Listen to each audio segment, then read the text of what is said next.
नमस्कार दोस्तों, आपका इस दिव्य प्रेरणादायक यात्रा में दिल से स्वागत है।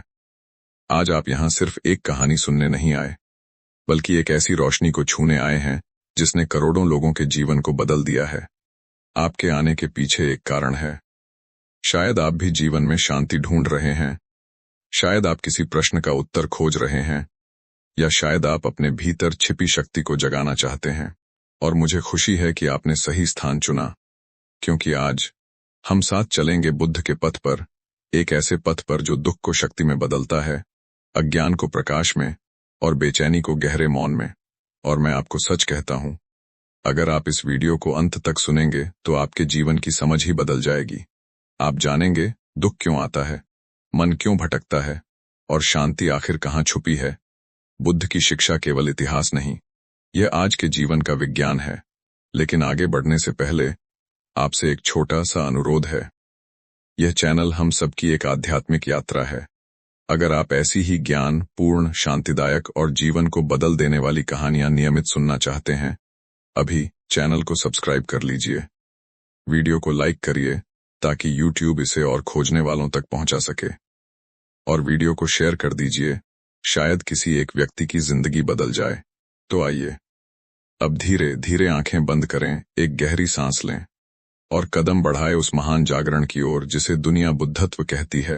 अध्याय 1, दिव्य जन्म। वह प्रकाश जिसने संसार को छुआ। संसार में जब अंधकार बढ़ जाता है, तब ईश्वर किसी रूप में अवतार लेकर नहीं आते, वह किसी आत्मा को प्रकाश कर देते हैं।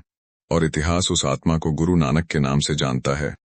एक तलवंडी की वह सुबह जब आकाश थोड़ा और उजला था, सन 1469 की एक साधारण सुबह। पर उस सुबह में कुछ असाधारण था। तलवंडी आज का ननकाना साहिब का वातावरण बिल्कुल शांत था। न कोई शोर, न कोई हलचल, बस खेतों की हवा में एक अजीब सी शुद्धता। कहते हैं कि उस दिन मिट्टी तक की सुगंध अलग थी, जैसे धरती जानती हो कि कोई महान आत्मा जन्म लेने वाली है।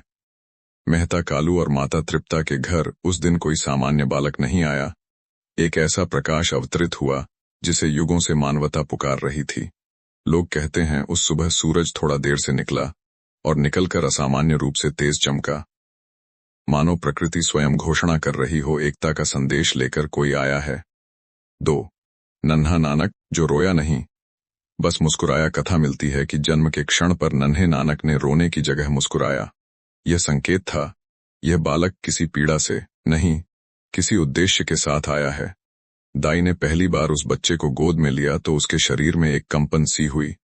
उसने मुस्कुराकर कहा, यह बालक बहुत अलग है। इसकी आंखों में कोई गहरी शांति है। घरों में जब कोई संत या सूफी बाबा आते, जन्माष्टमी या गुरुपर्व जैसे त्योहार हों, लोग कहते, आज हवा में कुछ दिव्यता है। शायद यही संवेदना उस क्षण भी थी। 3 माता पिता की आंखों में आश्चर्य और चमत्कार। माता तृप्ता जब नन्हे नानक को गोद में लेती तो लगता जैसे यह बच्चा उनसे ज्यादा उन्हें पढ़ रहा है। उसकी आंखें गहरी, शांत, स्थिर, जैसे किसी महान ऋषि ने शिशु का रूप ले लिया हो। मेहता कालू अक्सर सोच में पड़ जाते, यह बच्चा बाकी बच्चों जैसा क्यों नहीं है। दूसरे बच्चे रोते, खेलते, शरारत करते, नानक बस शांत, अविचल और किसी अनजानी गहराई में डूबे रहते। कभी कभी बिना वजह मुस्कुरा देते, कभी अचानक किसी प्रकाश की ओर देखने लगते, कभी मानो किसी से भीतर संवाद कर रहे हों। 4 तलवंडी के लोगों को कुछ अलग महसूस होने लगा। जब भी कोई इस बालक को देखता, उनके भीतर अनायास शांति उतर जाती। एक पड़ोसी महिला बोली, इस बच्चे के सामने लगता है जैसे मन की सारी उलझनें शांत हो जाती हैं। एक बुजुर्ग सूफी ने नन्हे नानक को देखकर कहा, यह बच्चा मनुष्य नहीं, एक रोशन चिराग है। कभी कभी ऐसा लगता कि नानक की आंखों में अनंत आकाश बसा है, जैसे वह संसार को बाहर से नहीं, भीतर से देख रहे हों। 5 बाल्यकाल की पहली झलकियां, जब सत्य स्वतः प्रकट होने लगा। कभी माता तृप्ता उनसे कोई झूठ बोलने को कहती, जैसे बच्चों को प्रेम से मनाने के लिए किया जाता है। नानक तुरंत बोल उठते, माता, सत्य ही ईश्वर है। झूठ मुंह से निकले तो मन भी बिगड़ता है। 1-2 वर्ष का बच्चा यह कैसे कह सकता है, पर ये नानक थे जिनके भीतर बचपन से ही दिव्यता जागृत थी। जब कोई पशु प्यासा होता, नानक तुरंत पानी लेकर दौड़ते। कोई भूखा मिलता तो अपना भोजन बांट देते। उनके भीतर की करुणा किसी स्रोत से सीधे बहती थी, जिसे बाद में दुनिया दयालु नानक के रूप में जानने लगी। 6 छोटी उम्र में भी गहन ध्यान अवस्था। कई बार माता तृप्ता देखती कि नानक मिट्टी से खेलने की जगह किसी वृक्ष के नीचे आंखें बंद करके बैठे हैं। उनकी श्वास धीमी होती, चेहरे पर अद्भुत शांति होती, जैसे कोई योगी समाधि में बैठा हो। जब माता पूछती क्या कर रहे हो बेटे, नानक धीमे स्वर में उत्तर देते, मैं उस एक को देख रहा हूं जो सब में है। यह उत्तर सुनकर माता अवाक रह जाती। एक 4-5 साल का बच्चा ऐसा कैसे कह सकता है। 7 वह दिन जब नानक ने पहली बार करुणा का चमत्कार किया। एक बार खेतों में काम करने वाले मजदूरों के पास नानक और उनके मित्र पहुंचे। धूप बहुत तेज थी। नानक ने मजदूरों के थके हुए चेहरे देखे। उन्होंने कहा, वे भूखे हैं, भोजन दो। पर उनके मित्रों ने हंसकर कहा, हमारे पास कुछ नहीं है। नानक मुस्कुराए, अपने छोटे थैले से थोड़ा सा चावल निकाला और जैसे ही मजदूरों में बांटा, मात्र कुछ चावल सैकड़ों के बराबर हो गए। बड़ी बुजुर्ग महिलाएं कहती, यह घटना उस दिव्यता का पहला संकेत थी कि यह बालक दूसरों की भूख मिटाने आया है, देने आया है, लेने नहीं। 8 गांव के शिक्षक भी चकित थे जब नानक को पढ़ाई के लिए भेजा गया। पंडित शर्मा उन्हें वर्णमाला सिखा रहे थे। अचानक नानक ने पूछा, पंडित जी, यह क्या कहता है? पंडित बोले, अ से अनार। नानक ने मुस्कुराकर कहा, नहीं, अ से अद्वैत, सब में एक ईश्वर है। पंडित सन्न रह गए। उन्होंने पहली बार महसूस किया, शायद यह बालक उनके किसी पुस्तक से नहीं, किसी दिव्य स्रोत से सीखता है। कहा जाता है कि नानक ने वर्णमाला के हर अक्षर का आध्यात्मिक अर्थ बताकर शिक्षा को ही नया रूप दे दिया। 9 नानक की आंखों में संसार एक था। कोई भेद नहीं। जब बच्चे दल बनाकर लड़ते, खेलते, जाति पूछते, नानक हमेशा कहते, मनुष्य की जाति क्या, सब एक ही प्रकाश के दिए हैं। उनके शब्दों में एक अद्भुत सरलता थी, पर प्रभाव इतना गहरा कि बच्चे भी शांत हो जाते। एक बार एक बच्चा बोला, तुम कौन हो? नानक ने कहा, मैं वही हूं जो तुम हो, बस मुझे याद है, तुम्हें भूल गया है। 10 वह रात जिसने माता को हिला दिया। एक बार माता तृप्ता ने देखा कि नानक कमरे में नहीं है। घबराकर वे बाहर निकलीं तो पाया कि नानक पेड़ के नीचे लेटे हैं और पेड़ के ऊपर से एक दिव्य प्रकाश उन पर पड़ रहा है। वह प्रकाश इतना सौम्य, इतना दिव्य था कि माता की आंखें नम हो गईं। उन्होंने कहा, बेटे, तुम कौन से प्रकाश से बातें कर रहे हो? नानक धीरे से बोले, माता, यह वही है जो सबको जीवन देता है। माता ने उस रात कुछ नहीं कहा, पर उन्हें पहली बार लगा, यह बच्चा साधारण नहीं। 11 जन्म से ही अहंकार रहित हृदय नानक जब भी कोई प्रशंसा करते तो मुस्कुराकर कह देते, मुझ में कुछ नहीं, सब वही कराता है। यह भाव उन्हें बचपन से ही प्राप्त था। किसी बच्चे को जब इतनी सहजता से अहंकार छोड़ते देखा जाए तो समझ लेना चाहिए कि वह जन्मों की साधना लेकर आया है। 12 गांव के सूफियों, संतों और फकीरों को आकर्षण तलवंडी में कई सूफी संत रहते थे। जब उन्होंने नन्हे नानक को देखा तो बोले, यह आत्मा अल्लाह की नूरी है, यह सभी को एकता दिखाने आया है। एक संत ने कहा, यह बालक किसी ग्रंथ का नहीं, ईश्वर के हृदय का पृष्ठ है। नानक उन संतों से बचपन में भी गहरी बातें कर लेते और संत चकित हो जाते कि यह बच्चा 5 वर्ष की उम्र में कैसे ईश्वर के रहस्य जानता है। 13 नानक का जन्म कोई संयोग नहीं, एक ब्रह्म योजना। कई विद्वान कहते हैं, मानव इतिहास में जब विभाजन, कट्टरता, अंधविश्वास और असमानता बढ़ती है, तब कोई महान आत्मा आती है जो कहती है, सब एक हैं, सब बराबर हैं, सब में वही एक ईश्वर बोल रहा है। नानक का जन्म उसी काल में हुआ जब समाज टूट चुका था, धर्म कर्मकांडों में बंट चुका था, मानवता अपने मूल से भटक चुकी थी। नानक इसी अंधकार में मानवता को नई दिशा देने आए थे।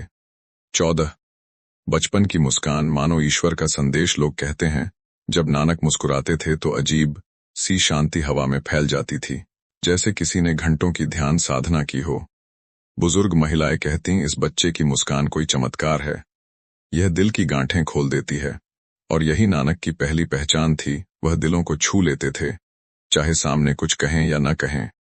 15 यह संसार एक विद्यालय है और नानक जन्मजात शिक्षक। बचपन से ही नानक लोगों को बिना बोले सिखाते थे, किसी को प्रेम, किसी को शांति, किसी को सत्य। उनके आसपास रहकर बच्चे अच्छे हो जाते, बड़े शांत हो जाते, जैसे किसी दीपक से हजारों दीप जल रहे हों। और फिर भी दीपक कम न हो रहा हो। 16 अध्याय 1 का आध्यात्मिक सार। नानक सिर्फ एक बच्चा नहीं थे, वे एक संदेश थे। एक ज्वाला जो अंधेरे को मिटाने आई थी, एक दृष्टि जो दुनिया को जोड़ने आई थी, एक आवाज जो कहती थी एक ही ईश्वर है, एक ही मानवता है, एक ही प्रकाश है। और उनका जीवन अभी प्रारंभ ही हुआ था। आगे तो वह समय आने वाला था जब इस शांत बच्चे की वाणी संपूर्ण विश्व को हिला देगी। अध्याय 2 बाल लीला और अद्भुत घटनाएं। कुछ आत्माएं बचपन से ही संत नहीं होती, वे संसार में संत रूप में ही आती हैं। गुरु नानक देव जी के बचपन की कहानियां इसका प्रमाण है। उनका बचपन किसी साधारण बालक जैसा नहीं था। एक घटना मानो ईश्वर ने स्वयं लिखी हो, ताकि संसार को संकेत मिले कि यह आत्मा एक नए युग का द्वार खोलने के लिए अवतरित हुई है। एक मासूमियत में छुपा दिव्य रहस्य। नानक बचपन से ही अद्भुत, शांत, करुणामय और स्थिर मन वाले थे। अन्य बच्चों की तरह उन्हें न तो खिलौनों की भूख थी, न मिठाइयों का लोभ, न झगड़े झंझट में कोई रुचि। उनके भीतर एक अनोखी मासूमियत थी, पर यह मासूमियत किसी अज्ञान की नहीं, यह ज्ञान की मासूमियत थी। ये वही मासूमियत है जो गहरी अनुभूति, ध्यान और आत्मिक एकता से आती है। गांव के लोग अक्सर कहते, हमने ऐसा बच्चा नहीं देखा, इसकी आंखें किसी और लोक का दृश्य लिए हुए हैं। 2 पशुओं से संवाद। करुणा का जन्मजात स्वरूप एक दिन के ही थे जब गाय का दूध अपने आप बहकर नानक के होठों तक पहुंच गया। लोगों ने इसे चमत्कार कहा, पर बाद में जो घटा वह उससे भी बड़ा था। जब नानक थोड़े बड़े हुए तो वे गांव के पशुओं के पास जाकर बैठ जाते। चाहे गाय हो, बकरी, कुत्ता, बिल्ली, उन सभी को नानक का सानिध्य एक अनोखी शांति देता था। एक बुजुर्ग ने बताया, नानक के पास बैठते ही पशु शांत हो जाते, मानो उन्हें भी उस बच्चे में वही प्रकाश दिखता था। कभी कभी वे चिड़ियों से बात करते, कभी कुत्तों को प्यार से सहलाते, कभी एक प्यासे बैल को पानी पिलाने दौड़ जाते। उनके भीतर करुणा जन्मजात थी। जाति धर्म तो बाद की बात, वे मानव से पहले प्राणी को देखते थे, और यही करुणा आगे चलकर उनकी वाणी का सार बनी। 3 मिट्टी का खेल। पर क्या खेल! अन्य बच्चे मिट्टी से घर, किले या खिलौने बनाते थे, पर नानक, वे मिट्टी उठाकर अपनी उंगलियों से चलाते और कहते, यह मिट्टी शरीर बनेगी, फिर मिट्टी हो जाएगी। यह खेल केवल आत्मा के लिए है, शरीर के लिए नहीं। एक बार एक वृद्ध व्यक्ति ने देखा कि नानक मिट्टी उठाकर कुछ लिख रहे हैं। उन्होंने पूछा, क्या लिख रहे हो बेटे? नानक मुस्कुराए और बोले, लिखता हूं कि यह संसार क्षणभंगुर है। जो इसे अपना मानता है वह दुखी होता है, जो इसे ईश्वर का खेल मानता है वह मुक्त होता है। वृद्ध स्तब्ध रह गए। 5 वर्ष के बच्चे से ऐसा गहन ज्ञान, यह किसी और जन्म का संस्कार था। 4 काफिले में खो जाना और सबको चकित कर देना। एक दिन गांव में एक व्यापारियों का काफिला आया। नानक और अन्य बच्चे उन्हें देखने लगे। किसी तरह नानक भी उनके पीछे पीछे चल दिए। काफिला कुछ दूर पहुंचा तो व्यापारी डर गए। अरे, यह बच्चा हमारे साथ कैसे आ गया? उन्हें समझ नहीं आ रहा था कि अब इस मासूम को लेकर गांव लौटें या क्या करें। तभी नानक बोले, डरो मत, जहां मुझे पहुंचना था मैं पहुंच गया, अब आप मुझे वापस छोड़ सकते हैं। व्यापारी चकित, उनकी आंखों में एक अलग चमक थी, जैसे वे जानते हों कि उनका आना जाना सब किसी योजना का हिस्सा है।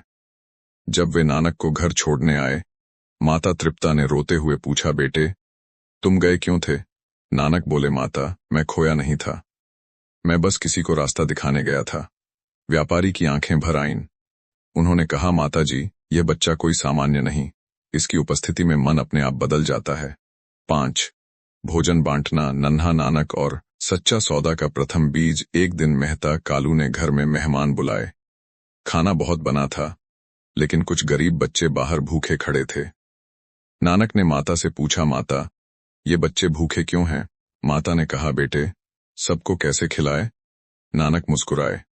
उन्होंने अपने हिस्से का सारा भोजन उन बच्चों को दे दिया।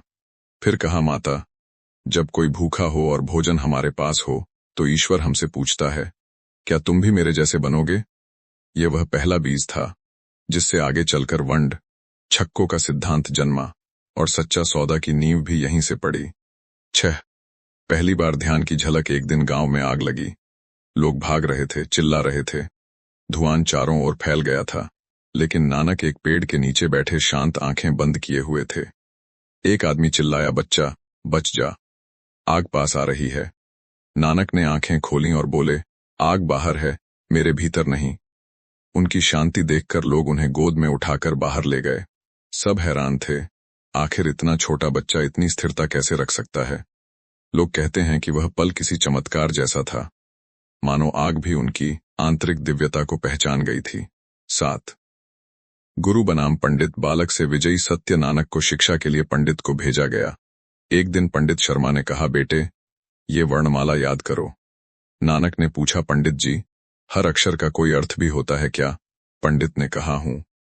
धर्म में सबका अर्थ नहीं होता, बस सीखना चाहिए। नानक मुस्कुराए, अगर अर्थ नहीं समझा तो सीखना किस काम का। फिर उन्होंने हर अक्षर को ईश्वर और सत्य से जोड़कर अर्थ बताया।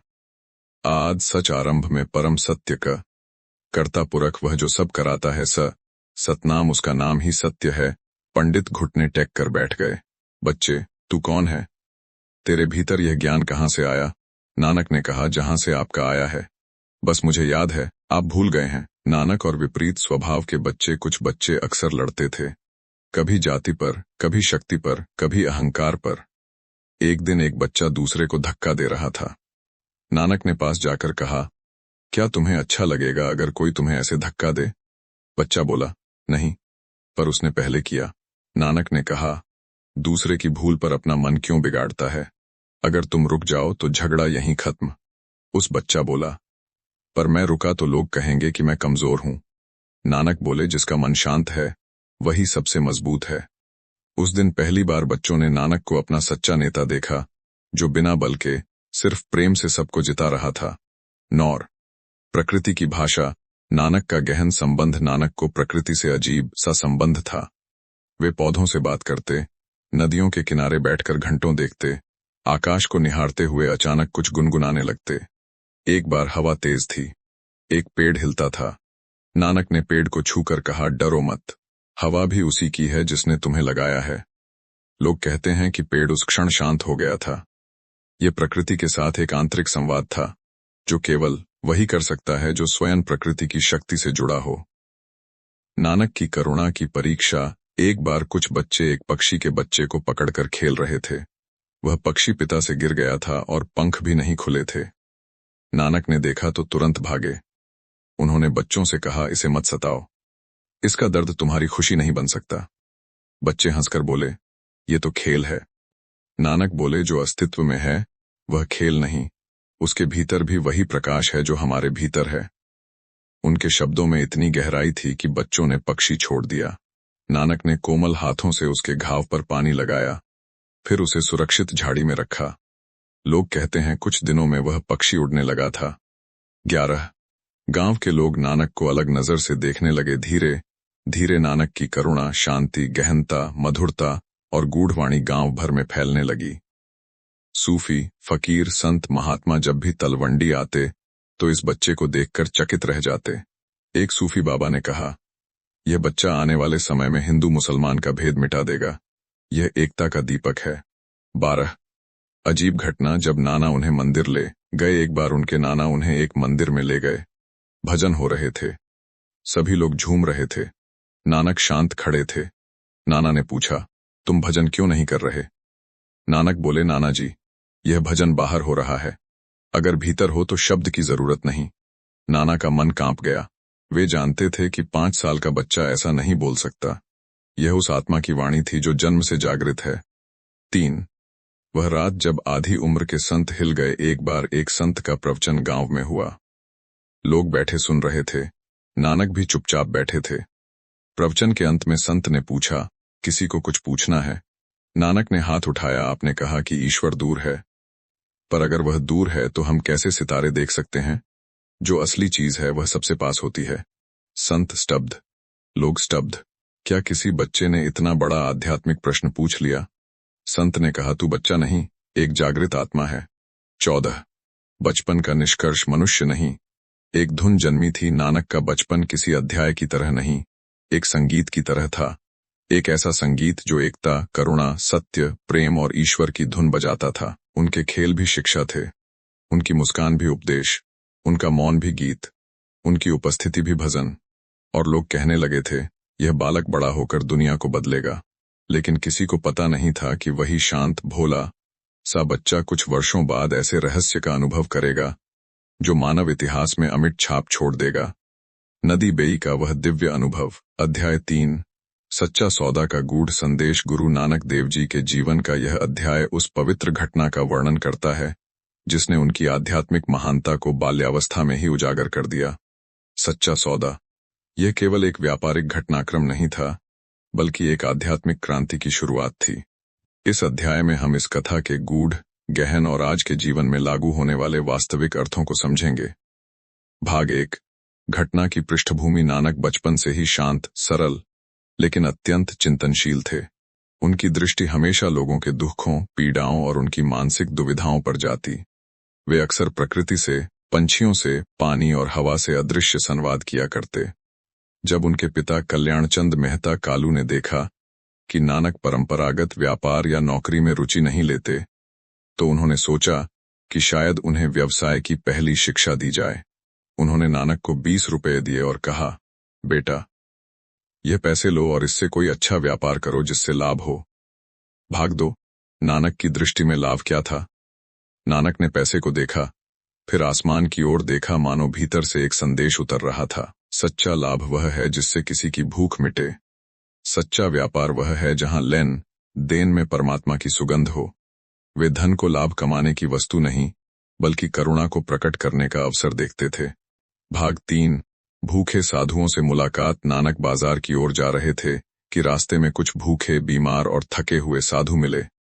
उनके शरीर पर कपड़ा कम था, आंखों में थकान ज्यादा। एक साधु ने नानक की ओर दयनीय दृष्टि से देखा और नानक का हृदय पिघल गया। नानक ने उनसे पूछा, क्या तुमने आज कुछ खाया? उन्होंने कहा, नहीं, 3 दिन से भोजन नहीं मिला। यही वह क्षण था जहां सच्चा सौदा जन्म ले रहा था। भाग 4। संसार का सौदा बनाम नानक का सौदा। संसार में सौदा 2 चीजों के बीच होता है, खरीद और बिक्री, लाभ और हानि।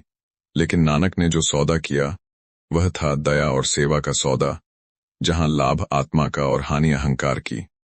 उन्होंने 20 रुपए से अच्छा भोजन, फल, अनाज और मिठाई खरीदकर उन भूखे साधुओं को खिलाया।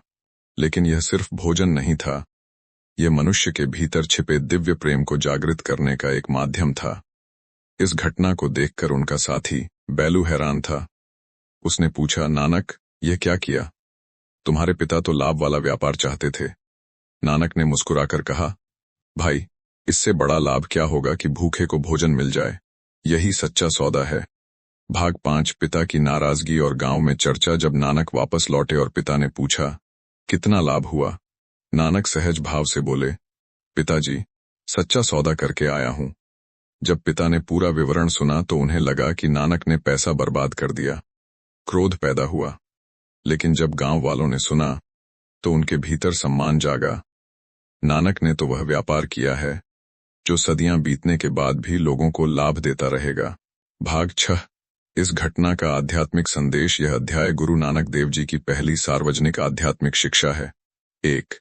सेवा ही सबसे बड़ा धर्म है। धर्म का मूल लक्ष्य है दुखी को राहत देना।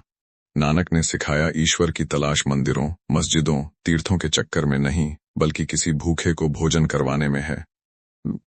करुणा ही सबसे बड़ा लाभ है। लाभ धन से नहीं, हृदय की शांति और पुण्य से मापा जाए।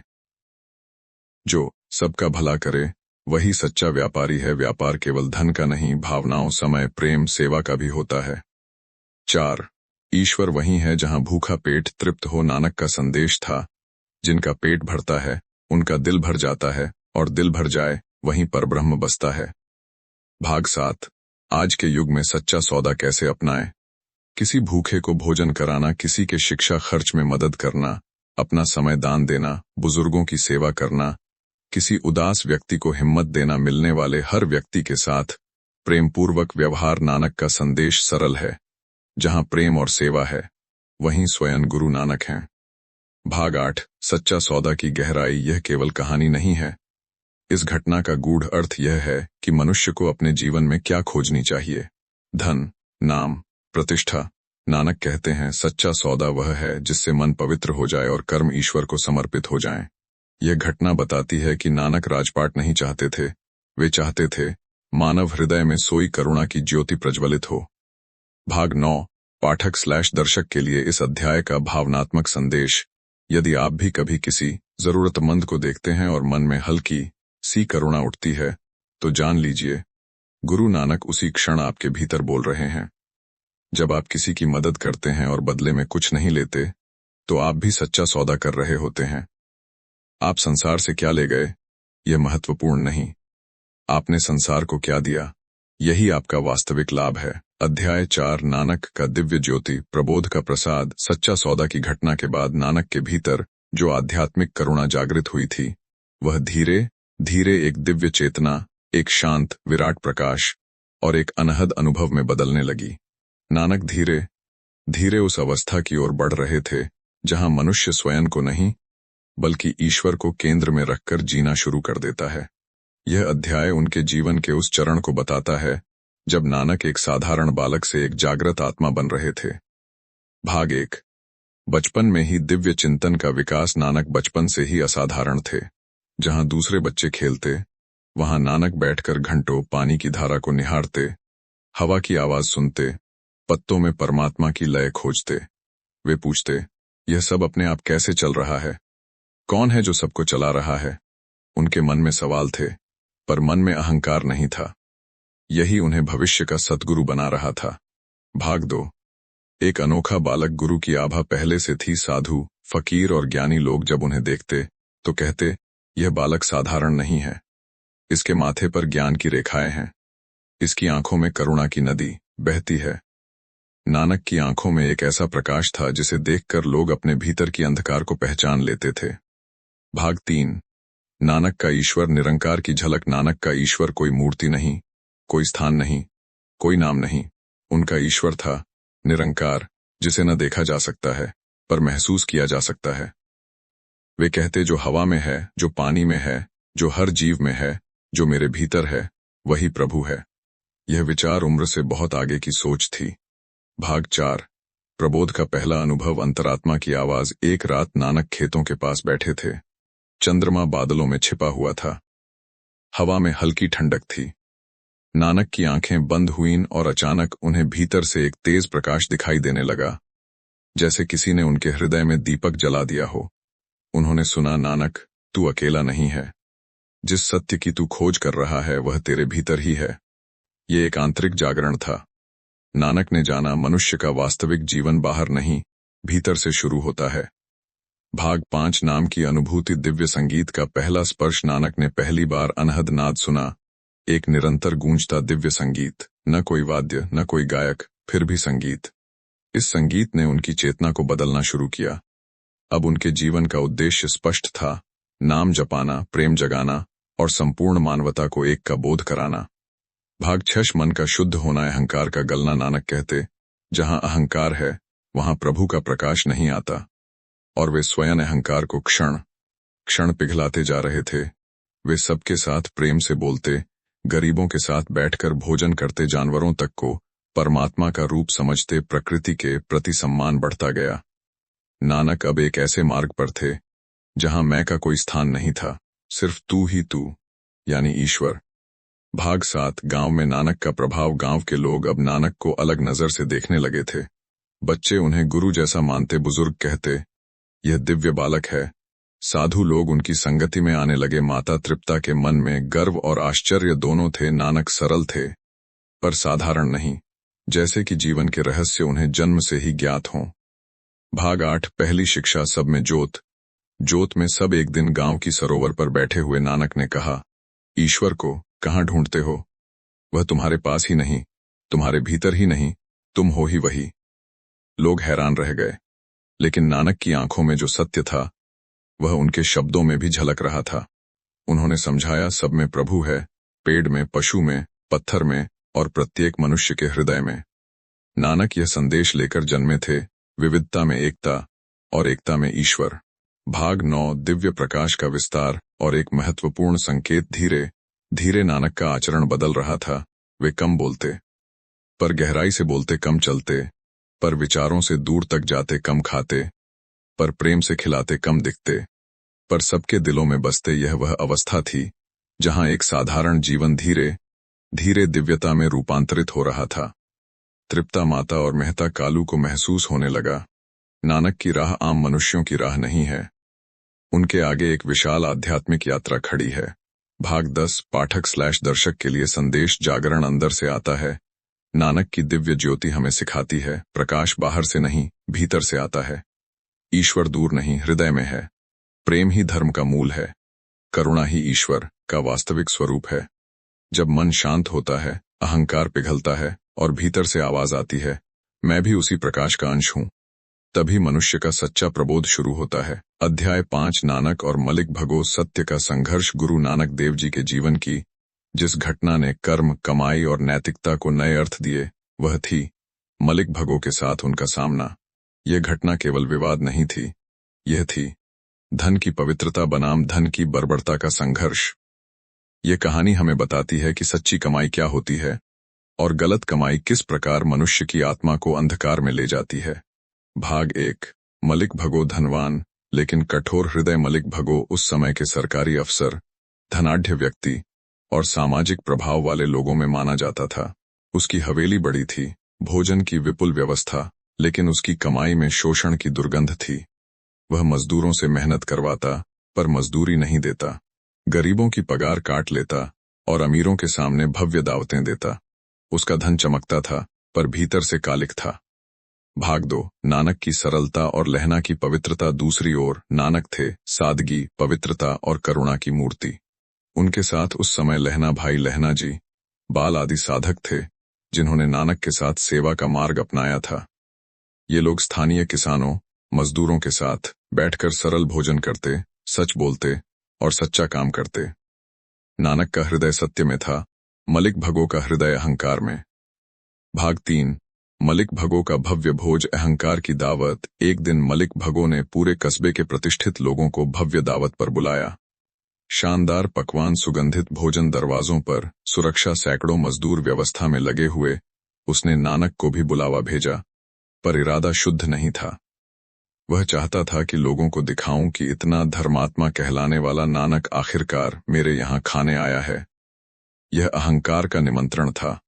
भाग 4 नानक का आमंत्रण ठुकराना। जब नानक तक निमंत्रण पहुंचा, उन्होंने शांत स्वर में कहा, मैं वहां भोजन नहीं कर सकता जहां भोजन में शोषण की पीड़ा घुली हो। यह सुनकर पूरे कस्बे में हलचल मच गई। लोग बोले, नानक ने इतने बड़े व्यक्ति को ठुकरा दिया, मलिक भगो क्रोध से लाल हो जाएगा। और हुआ भी ऐसा। भाग 5 मलिक भगो का क्रोध और नानक को बुलावा। मलिक भगो ने क्रोध में दहाड़ते हुए कहा, कौन है यह नानक, मेरे भोज को ठुकराता है? उसे तुरंत बुलाओ।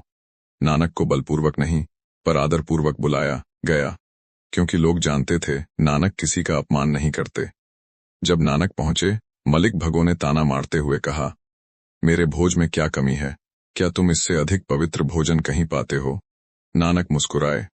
वे जान गए थे यह संघर्ष व्यक्ति का नहीं, सत्य और असत्य का है। भाग 6 2 रोटियां और 2 विचारधाराएं। नानक ने कहा, मैं स्पष्ट करूंगा, पर इसके लिए मुझे एक चीज चाहिए, एक रूखी रोटी उस गरीब किसान की और एक घी में तली रोटी तुम्हारी। लोगों ने दोनों रोटियां जुटाईं। एक तरफ मलिक भगो की सुनहरी घी से टपकती रोटी, दूसरी तरफ उस गरीब किसान की कठिन परिश्रम से बनी कठोर रोटी। सभा में सन्नाटा छा गया। भाग 7 सत्य का प्रकाश। रोटियों का वास्तविक स्वरूप। नानक ने दोनों रोटियां हाथों में लीं। पहले गरीब की रोटी को दबाया, उससे दूध की बूंदें टपकने लगीं। लोग चकित थे। फिर उन्होंने मलिक भगो की घी वाली रोटी को दबाया, उससे खून की बूंदें निकलने लगीं। पूरा दरबार स्तब्ध। मलिक भगो हिल गया। नानक ने कहा, यह दूध मेहनतकश किसानों की ईमानदार कमाई का है, उनकी सच्ची श्रम का फल है। फिर बोले, और यह खून उन गरीबों और मजदूरों के शोषण का जो तुमसे पगार न पाकर रोते हैं। मलिक भगो निरुत्तर हो गया। सभा मौन हो गई।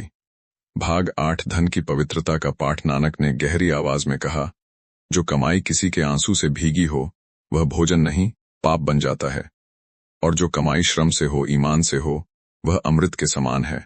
धन पवित्र तभी है जब उसमें किसी का शोषण न हो, किसी का दर्द शामिल न हो, किसी का अधिकार न छीना गया हो, किसी का पेट भूखा न छोड़ा गया हो। नानक का संदेश, धन साधन है, भगवान नहीं। भाग 9 मलिक भगो का रूपांतरण। नानक के शब्द मलिक भगो के हृदय में तीर की तरह लगे। उसकी आंखों में आंसू आ गए।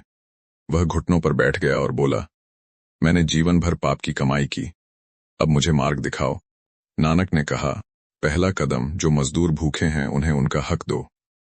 दूसरा कदम, धन को बांटो, क्योंकि बांटना ही पवित्रता है। तीसरा कदम, अपने अहंकार को त्यागो। मलिक भगो ने वचन दिया कि वह अब ईमानदार जीवन जिएगा। भाग आज के पाठक के लिए संदेश, यह घटना सदियों बाद भी आज उतनी ही प्रासंगिक है। 1. गलत कमाई कभी सुख नहीं दे सकती। जहां शोषण है वहां हमेशा बेचैनी होती है। कमाई ईमान से होनी चाहिए। सच्चा धन वही है जिससे किसी का जीवन सुधरे। 3. सेवा से धन पवित्र होता है। जितना बांटोगे उतना ही ईश्वर के करीब जाओगे। 4. अहंकार पतन का कारण, विनम्रता उत्थान का स्रोत। 5. नानक का सत्य केवल इतिहास नहीं, जीवन का मार्गदर्शन है। अध्याय 6. नानक का नदी में विलीन होना, दिव्य प्रगटावस्था। गुरु नानक देव जी के जीवन की सबसे चमत्कारी, सबसे रहस्यमयी और सबसे परिवर्तनकारी घटना है नदी में विलीन होना और 3 दिनों तक दिव्य अवस्था में रहकर पुनः प्रकट होना। यह केवल एक घटना नहीं थी, यह एक युग के जन्म की घोषणा थी। यह वह क्षण था जब एक साधारण मनुष्य पूर्णतः परमात्मा की चेतना में विलीन होकर पुनः लौटा, एक गुरु के रूप में, एक प्रकाश के रूप में, एक संदेशवाहक के रूप में। भाग 1. नानक का मन धीरे धीरे संसार से विरक्त होने लगा। मलिक भगो की घटना के बाद नानक के भीतर एक अनोखी बेचैनी बढ़ने लगी। अपनी छोटी सी नौकरी, गांव का परिचित जीवन, कुटुंब की आपाधापी, यह सब उन्हें बांध नहीं पा रहा था। उनके भीतर एक आवाज उठती, सत्य केवल घरों में नहीं मिलेगा, सत्य धरती, आकाश, जल, वायु, हर कण में प्रवाहित है। नानक की आत्मा एक विशाल अज्ञात दिशा की ओर बढ़ रही थी। भाग 2. भाई मर्दाना के साथ प्रभात का समय। हर सुबह नानक अपने प्रिय साथी भाई मर्दाना के साथ वीणा और संगीत के माध्यम से ईश्वर का गुणगान करते थे। एक दिन सूर्योदय से पहले नानक ने मर्दाना से कहा, आज संगीत की आवश्यकता नहीं, मन कहता है नदी की ओर चलो, वहां कुछ होना है। मर्दाना ने उनकी आंखों में एक अजीब सी चमक देखी, जैसे कोई दिव्य आह्वान उन्हें बुला रहा हो।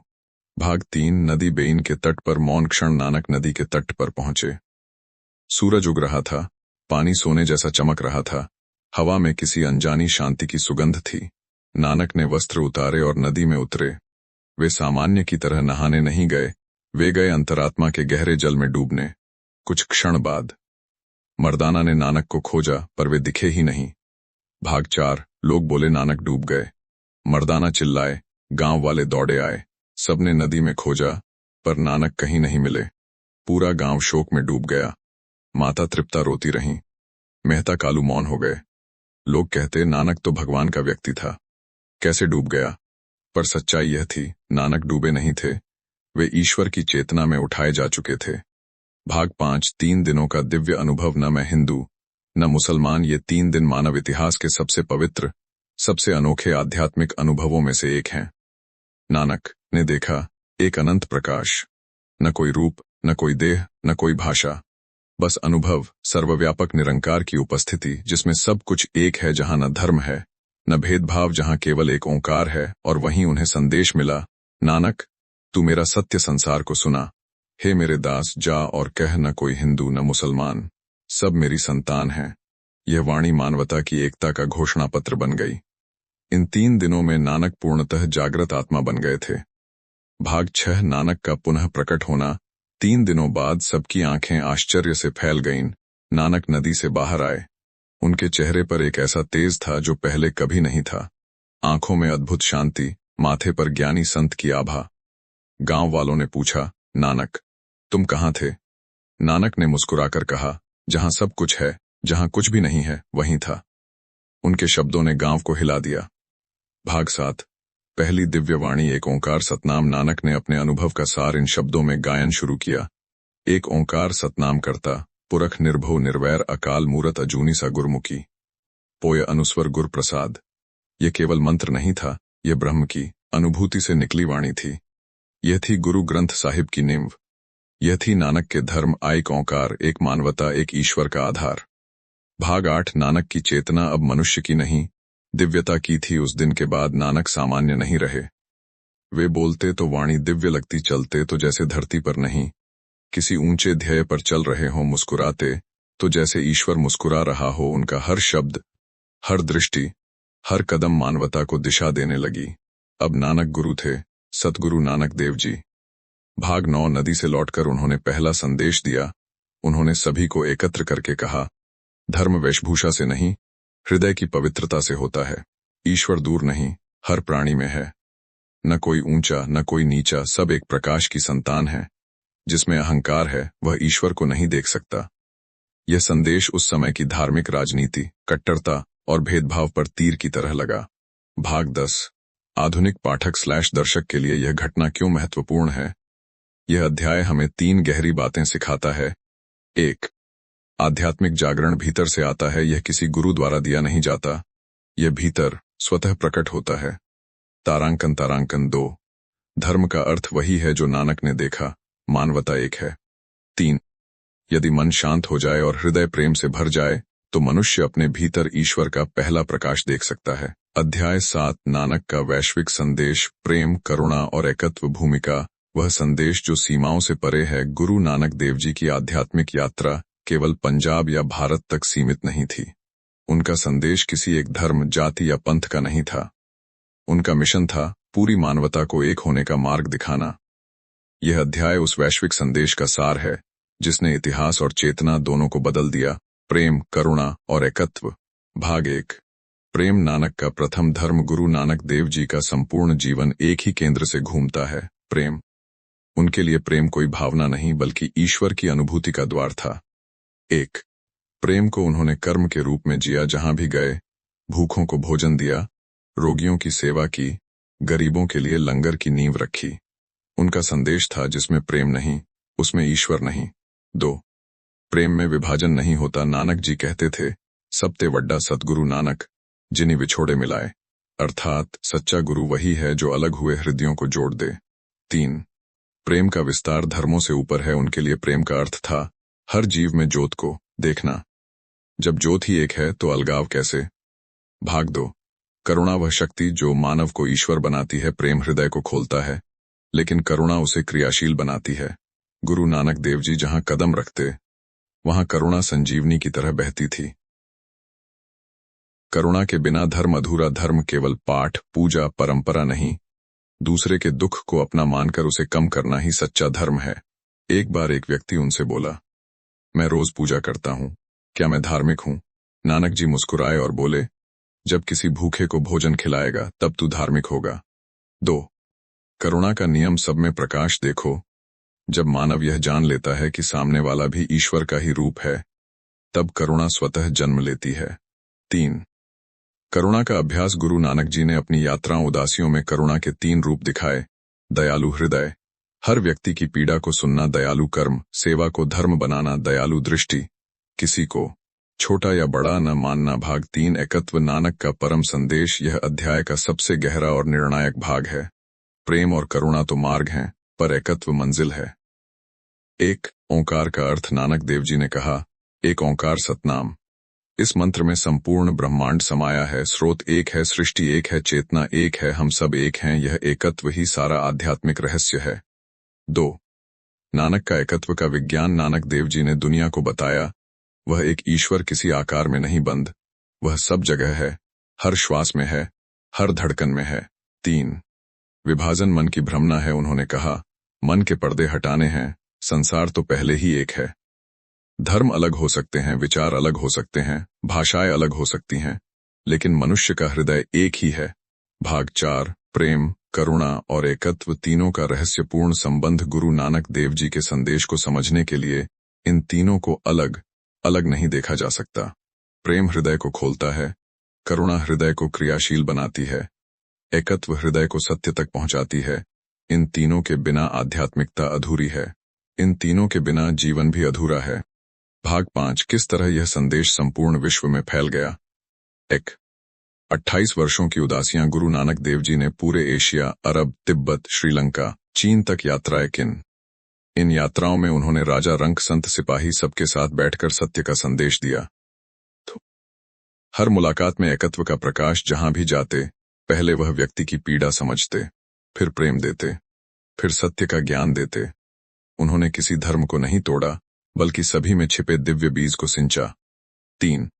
नानक का संदेश सबके लिए समान उन्होंने कभी नहीं कहा, मेरी बात केवल सिखों के लिए है। उनका संदेश था, जो भी सत्य खोजता है वह मेरा है, मैं उसका हूं। भाग 6 आधुनिक जीवन में नानक का संदेश क्यों जरूरी है। 1. विभाजन का युग है आज। धर्म, राजनीति, जाति, भाषा, हर जगह दीवारें खड़ी हो चुकी हैं। नानक देव जी का एकत्व संदेश इन दीवारों को मिटाने की शक्ति रखता है। 2. मनुष्य तनाव में है, प्रेम खत्म हो रहा है, आज लोग भावनात्मक रूप से टूट रहे हैं। नानक का प्रेम मन को दैवीय शांति देता है। 3. करुणा की कमी का परिणाम है हिंसा। करुणा हो तो हिंसा स्वतः समाप्त हो जाए। नानक का संदेश हिंसा रहित समाज का मूल है। भाग 7 अध्याय 7 का गूढ़ सार। 1. प्रेम ही ईश्वर है, जो प्रेम करता है वह ईश्वर को पा चुका है। 2. करुणा ही धर्म है, जो करुणा से भरकर जीता है वह धर्म को समझ चुका है। 3. एकत्व ही मुक्ति है, जो हर जीव में उसी ज्योत को देख लेता है वही संसार से परे उठ जाता है। भाग 8 इस अध्याय से जीवन के लिए सीखें, किसी को नफरत से नहीं, प्रेम से जीतें, सेवा को जीवन का आधार बनाएं, किसी को छोटा या बड़ा न माने। हर जीव वही ज्योति है, हर स्थिति में शांति और करुणा रखें, हर विचार, हर भाव, हर कर्म में एक को याद रखें। एक ओंकार। अध्याय 8 नानक और सिद्धों का संवाद। अहंकार बनाम सत्य का युद्ध। भूमिका। जब सत्य का प्रकाश अहंकार की परीक्षा लेता है। गुरु नानक देव जी की आध्यात्मिक यात्राओं उदासियों का एक अत्यंत महत्वपूर्ण और ऐतिहासिक क्षण वह है जब उन्होंने सिद्धों, महान योगियों, तपस्वियों और आध्यात्मिक शक्तियों के धारकों से संवाद किया। सिद्धों के पास योग, साधना की अतुल्य शक्तियां थीं, परंतु उसी के साथ एक सूक्ष्म अहंकार भी। यह संवाद केवल विवाद नहीं था, यह अहंकार बनाम सत्य का ब्रह्म युद्ध था, और इस युद्ध में विजयी हुआ सत्य का प्रकाश। भाग 1 सिद्धों का साम्राज्य। शक्ति, तप और अहंकार। हिमालय की ऊंचाइयों पर, घने जंगलों के भीतर, गुफाओं में तप करते सिद्ध, दुनिया से दूर, वैराग्य की पराकाष्ठा में डूबे हुए। सिद्धों का विश्वास था, हम शक्तिशाली हैं, हम योग सिद्धि के स्वामी हैं, हमें ही सत्य का मार्ग ज्ञात है, साधारण मनुष्य सत्य को प्राप्त नहीं कर सकता। उनकी दृष्टि में संसार भ्रम था, घर परिवार बंधन था, और दैवीयता केवल तपस्वियों की जागीर थी। यह दृष्टिकोण आध्यात्मिक लग सकता था, पर अंदर कहीं एक सूक्ष्म श्रेष्ठता का अहंकार था। भाग 2 गुरु नानक का आगमन। शांति का प्रकाश। एक दिन हिमालय की शीतल हवा में एक सरल व्यक्तित्व, गुरु नानक देव जी, उनकी ओर बढ़ते दिखाई दिए। किसी विशेष वस्त्र में नहीं, न कोई दैवीय आभूषण, न कोई प्रदर्शन, केवल एक शांत मुस्कान और आंखों में अनंत प्रकाश। सिद्धों को आश्चर्य हुआ, यह कौन है जो गृहस्थ वस्त्र पहने हुए भी संपूर्ण शांति में है। उनका पहला प्रश्न था, तू कौन है, साधक है या सिद्ध। गुरु नानक देव जी ने शांत स्वर में कहा, मैं सत्य का सेवक हूं, मैं वही कहता हूं जो परम सत्य कहने देता है। सिद्धों के लिए यह उत्तर असहज था, क्योंकि यह अहंकारहीन था और सच्चाई से भरा हुआ। भाग 3 संवाद का प्रारंभ। सिद्धों की परीक्षा। सिद्धों ने नानक जी की परख करने के लिए कठिन प्रश्न पूछे। उनका उद्देश्य था यह जानना कि क्या यह साधारण दिखने वाला व्यक्ति सत्य को समझता भी है या नहीं। तारांकन। प्रश्न 1 तू किसका योग जानता है, तू कौन सा तप करता है। तारांकन। नानक जी ने उत्तर दिया, मेरा योग प्रेम है, मेरा तप सेवा है, और मेरा साधन नाम है। सिद्ध चौंके, क्योंकि उन्होंने योग को शक्ति का साधन माना था, जबकि नानक ने उसे प्रेम का मार्ग बताया। भाग 4 अहंकार की चुनौती। सिद्धों की गर्वपूर्ण बातें। सिद्ध बोले, हमने वायु को जीत लिया, हमने प्राणों को नियंत्रित कर लिया, हम उड़ सकते हैं, गायब हो सकते हैं, तेरे पास क्या शक्ति है। नानक देव जी मुस्कुराए और बोले, जिसने अहंकार को जीत लिया वही सच्चा योगी है। यह वाक्य सिद्धों के हृदय में बिजली की तरह लगा, क्योंकि यह सत्य था, और सत्य अहंकार को हमेशा चुभता है। भाग 5 सत्य का युद्ध। सबसे महान संवाद। अब संवाद गंभीर हुआ। सिद्धों ने आखिरी वार किया। तारांकन। प्रश्न 2 यदि संसार में रहकर ब्रह्म को पाया जा सकता है, तो हम जंगलों में क्यों तप करें। तारांकन। नानक जी ने उत्तर दिया, जिस ईश्वर की तुम खोज कर रहे हो वह न जंगल में है, न गुफा में है, वह तो तुम्हारी श्वास में है। जो उसे संसार छोड़कर खोजता है वह अहंकार का शिकार है, जो उसे संसार में रहते हुए खोजता है वही सच्चा ज्ञानी है। यह नानक का विजय बिंदु था। भाग 6 नानक की आत्मा से निकला दिव्य बाण। फिर नानक जी ने वह वाक्य कहा जो इस संवाद का सार था, जो अहंकार को भस्म कर देता है। नानक कहे, सुनो संतो, सतगुर बिन मुक्त न होई, मन जिते जग जीत। अर्थात जो मन को जीत लेता है वही संसार को जीत लेता है। सिद्धों ने योग द्वारा प्रकृति को जीता था, लेकिन नानक ने मन को जीत लिया था। भाग 7। सिद्धों का परिवर्तन। सत्य का प्रकाश प्रवेश करता है। नानक के शब्दों ने सिद्धों के अंदर छिपे अहंकार को पिघला दिया। उनका चेहरा बदल गया, आंखों में विनम्रता आ गई। उन्होंने कहा, तू वही कहता है जो हम वर्षों में नहीं समझ सके। सत्य तेरे भीतर प्रकट है, हमें मार्ग दिखा। उस क्षण सिद्ध भी नानक के शिष्य बने, क्योंकि सत्य को कोई दबा नहीं सकता। भाग 8। यह संवाद हमारे जीवन के लिए क्यों जरूरी है। 1। मनुष्य का सबसे बड़ा शत्रु अहंकार है। ज्ञान हो या योग, धर्म हो या शक्ति, अहंकार इन्हें जहर बना देता है। 2। संसार को छोड़ना आध्यात्मिकता नहीं है। भागने वाले लोग सत्य को नहीं पाते। जो जीवन के बीच तैरता है वही सच्चे मार्ग पर होता है। 3। सेवा, प्रेम और नाम, इन्हीं से मुक्ति मिलती है। तारांग अंतरांकन। गुरु नानक देव जी ने सिद्धों को सबसे सरल राज मार्ग बताया। भाग 9। अध्याय 8 का सार। यह अध्याय हमें सिखाता है, शक्तियां होने से व्यक्ति महान नहीं बनता, योग की शक्ति से बड़ा है। हृदय की विनम्रता तप से बड़ा है, सेवा गुफा से बड़ा है, हृदय का मंदिर और ज्ञान से बड़ा है। सत्य नानक ने सिद्धों को हराया नहीं, उन्हें जागृत किया, और यही इस अध्याय का दिव्य स्वरूप है। अध्याय 9। नानक के भजन और नाम स्मरण की शक्ति। भूमिका। जब शब्द बन जाते हैं ईश्वर का द्वार। गुरु नानक देव जी के जीवन की सबसे अद्भुत विशेषताओं में से एक है उनकी वाणी। उनके भजन केवल गीत नहीं थे, वे अनुभव थे, वे प्रकाश थे, वे ईश्वर की सांस थे। उनकी वाणी में ऐसी शक्ति थी कि पत्थर सा कठोर हृदय पिघल जाता, क्रोधित व्यक्ति शांत हो जाता, दुख से टूटा मन उठ खड़ा होता, और साधारण मनुष्य भी दिव्यता का अनुभव करने लगता। यह अध्याय बताता है कि नानक के भजन और नाम सिमरन क्यों अमृत समान है। भाग 1। शब्द नानक के लिए क्या था। गुरु नानक देव जी ने दुनिया को बताया, शब्द ही गुरु है। क्यों? क्योंकि शब्द वह ध्वनि है जो दिव्य स्रोत तक पहुंचाती है। शब्द बराबर ब्रह्म का अनुनाद। शब्द वह कंपन है जिससे पूरी सृष्टि बनी, जिससे चेतना प्रवाहित होती है, जिससे जीवन चलता है। नानक का दर्शन कहता है, ईश्वर रूप नहीं है, ईश्वर ध्वनि है, ईश्वर नाद है, ईश्वर नाम है। जब मन नाम से जुड़ता है वह सीधे सृष्टि के मूल प्रकाश से जुड़ जाता है। भाग 2। नाम स्मरण। नानक का सर्वोच्च विज्ञान। गुरु नानक देव जी ने कहा, नाम बिना दुख काहू न टरे। नाम ही से मन निर्मल होता है, नाम ही से मुक्ति मिलती है। नाम स्मरण सिमरन है क्या? मन में निरंतर परम सत्य को याद रखना। एक ओंकार वाहेगुरु सतनाम। नाम वह जप है जो मन को बाहरी दुनिया से हटाकर अंदर के प्रकाश से जोड़ता है। भाग 3। नानक के भजन आत्मा की सीढ़ियां। गुरु नानक देव जी की वाणी में एक विशेष संरचना थी। तारांकन। तारांकन 1। सरल भाषा, गहरा अर्थ, दिव्यता का कंपन, काव्य और संगीत की मधुरता। तारांक अंतरांकन। उनके भजनों को सुनकर लोग कहते, ये शब्द नहीं, ये तो कृपा है। उनके भजनों के 3 स्तर थे। एक बाहरी स्तर, अर्थ इतना सरल कि सामान्य व्यक्ति समझ सके। 2 आंतरिक स्तर, अनुभव, शांत मन में वाणी एक गहरा एहसास जगाती है। 3 आध्यात्मिक स्तर, चेतना का उन्नयन। ध्यान के समय भजन मन का द्वार खोल देते हैं। भाग 4। नाम सिमरन कैसे बदल देता है जीवन। गुरु नानक देव जी कहते थे, मन नाम से सुधर जाता है। नाम स्मरण में यह 5 शक्तियां होती हैं। 1। मन को शांत करना। मन में हजारों विचार चलते हैं, नाम स्मरण उनसे मुक्ति देता है। जब का कंपन मन को स्थिर कर देता, जैसे तूफान थम जाए। 2। हृदय को पवित्र करना। यदि मन दूषित है, क्रोध, ईर्ष्या, चिंता से भरा है, तो ईश्वर नहीं दिखेगा। नाम पवित्रता देता है। यही कारण है नाम जपते मन पवित्र होया। 3। जीवन में सकारात्मक ऊर्जा भरना। नाम एक दिव्य ऊर्जा उत्पन्न करता है जो मन, शरीर और भावनाओं को प्रकाशित करती है।